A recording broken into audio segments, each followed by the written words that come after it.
Selamat pagi semuanya. Pagi, Pak. Hari ini kita akan membahas hal yang sangat penting, yaitu pajak. Pajak adalah kontribusi wajib dari warga kepada pemerintah yang diatur oleh undang-undang.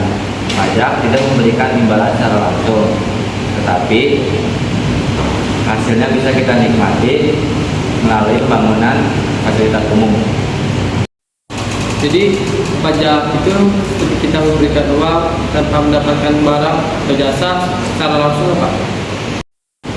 Tepat sekali, Jul. Pajak digunakan untuk membiayai berbagai kebutuhan negara seperti pembangunan infrastruktur, layanan kesehatan, dan pendidikan.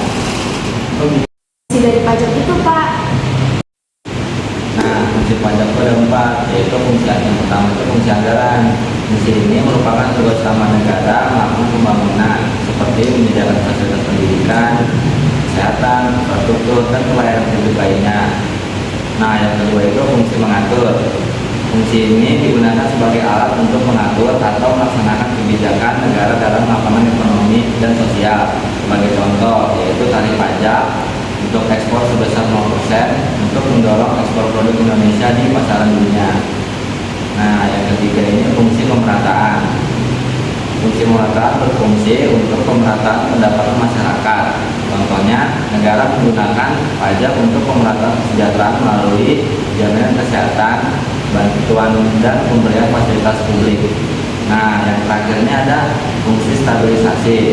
Fungsi stabilisasi ini juga memainkan peran penting dalam keseimbangan perekonomian suatu negara seperti mengatasi inflasi maupun deflasi. Contohnya mengatur peredaran uang di masyarakat atau pemungutan pajak atau juga penggunaan pajak yang lebih efektif dan efisien.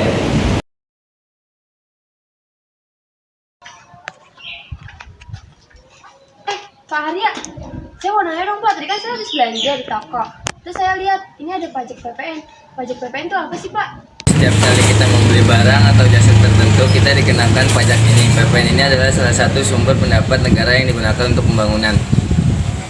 Oh, jadi setiap saya belanja, saya secara nggak langsung ikut kontribusi untuk negara dong, Pak? Betul sekali, Bu. Meski kelihatan kecil, pajak seperti ini sangat membantu pembangunan seperti jalan, sekolah, dan fasilitas kesehatan. Selamat siang, Bu Kirani. Untuk motor baru Anda harus membayar pajak kendaraan bermotor setiap tahun. Kenapa saya harus membayar pajak ya, Mas Samuel? Karena ini adalah kewajiban setiap pemilik kendaraan bermotor. Pajak kendaraan ini akan masuk ke kas daerah dan digunakan untuk membiayai perbaikan jalan, serta proyek infrastruktur lainnya. Oh, jadi uang pajak motor saya juga digunakan untuk memperbaiki jalan yang saya lalui setiap harinya ya, Mas? Benar sekali, Bu. Ini sesuai dengan asas manfaat, di mana pajak yang kita bayar kembali ke masyarakat dalam bentuk pelayanan publik. Oh ya, Bu Faren, saya baru dengar soal retribusi pajak. Apa sih bedanya retribusi sama pajak? Retribusi itu pembayaran yang kita lakukan untuk mendapatkan layanan langsung dari pemerintah, seperti sewa lapak atau kebersihan pasar. Sedangkan pajak itu untuk kepentingan umum yang tidak kita langsung terima. Oh, begitu ya, Bu. Jadi kalau retribusi itu saya yang bayar untuk saya berjualan, sedangkan pajak itu untuk kepentingan negara. Tepat sekali, Bu. Ada beberapa perbedaan utama antara pajak dan pungutan resmi lainnya, seperti pajak balas jasanya tidak langsung kita terima, sedangkan pungutan resmi lainnya diterima secara langsung. Pajak juga berdasarkan hukum dari undang-undang, sedangkan pungutan resmi lainnya biasanya dari PP, Kepmen, atau Perda. Nah, cara perhitungan pajak juga beda. Pajak dapat dihitung sendiri oleh wajib pajak. Kalau pungutan resmi itu dihitung oleh aparatur pemerintah. Oh, jadi retribusi itu lebih sempit ya, Bu, sedangkan kalau pajak itu untuk kepentingan negara lebih luas. Ya betul, Bu. Itu yang membuat pajak menjadi sangat penting untuk keberlangsungan pemerintah dan pembangunan.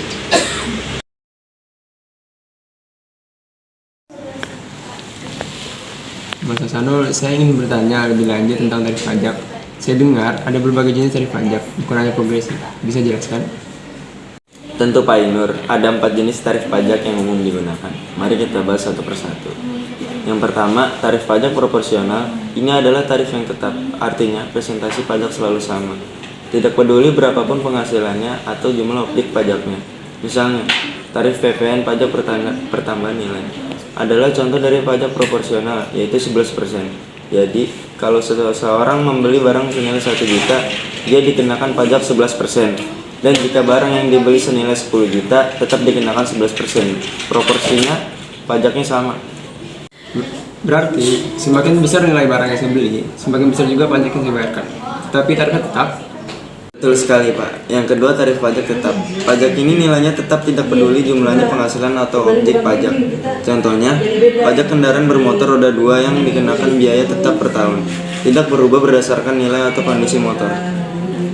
Jadi, meskipun saya punya motor baru atau motor lama, pajaknya tetap sama ya? Iya, untuk tarif pajak tetap, nilai pajaknya tidak berubah sesuai dengan objeknya. Selanjutnya ada tarif pajak degresif. Pajak ini berarti semakin besar penghasilan atau nilai objek pajak, semakin kecil persentase pajak yang harus dibayar. Misalnya, jika penghasilan awal seseorang dikenakan pajak 10%, untuk penghasilan lebih tinggi bisa dikenakan 8%, dan semakin tinggi penghasilannya, tarif persentase semakin menurun. Jadi, ini kebalikan dari tarif progresif. Semakin besar penghasilan saya, semakin kecil tarif pajaknya. Tepat sekali. Pajak ini lebih jarang digunakan karena dianggap kurang adil dalam mendistribusikan beban pajak. Terakhir adalah tarif pajak progresif. Seperti yang saya sebutkan tadi, tarif ini berlaku semakin tinggi penghasilan, semakin besar persentase pajaknya. Misalnya, jika penghasilan hingga 50 juta, dikenakan tarif 5%. Maka penghasilan di atas 50 juta hingga 250 juta dikenakan 15%, dan seterusnya. Ini yang lebih umum diterapkan untuk pajak penghasilan ya. Betul Pak, tarif progresif diterapkan untuk memastikan keadilan dalam membayar pajak. Orang yang penghasilannya lebih besar akan membayar lebih banyak. Saya paham sekarang, tarif pajak ada berbagai jenis dan ternyata memiliki prinsip-prinsip berbeda, tergantung situasi.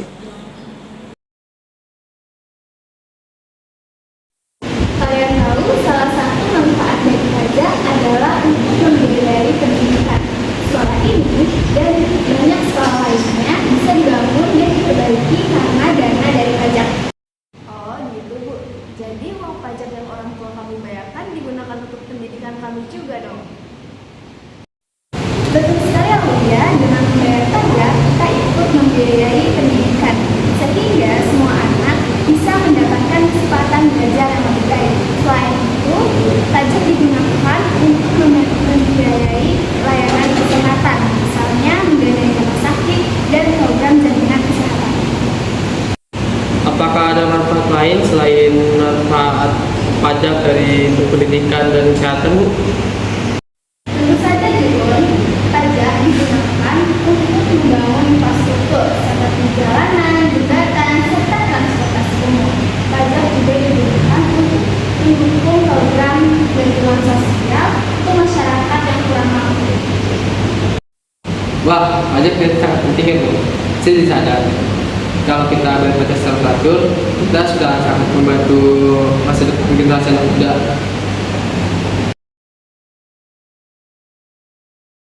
Saudara-saudara, penting bagi kita semua untuk memahami bahwa pajak adalah sumber utama pendapatan negara. Setiap rupiah yang kita bayarkan, baik itu dari pajak kendaraan, pajak belanja, maupun pajak penghasilan, digunakan untuk membangun negeri ini. Saya juga sudah bayar pajak motor saya, Pak. Dan saya mengerti bahwa itu akan membantu memperbaiki jalan yang saya lalui setiap harinya. Saya juga Pak, dari pajak yang saya bayar setiap kali belanja, saya tahu saya berkontribusi untuk pembangunan fasilitas umum. Sebagai pengusaha, saya sadar bahwa saya harus membayar hal lebih besar.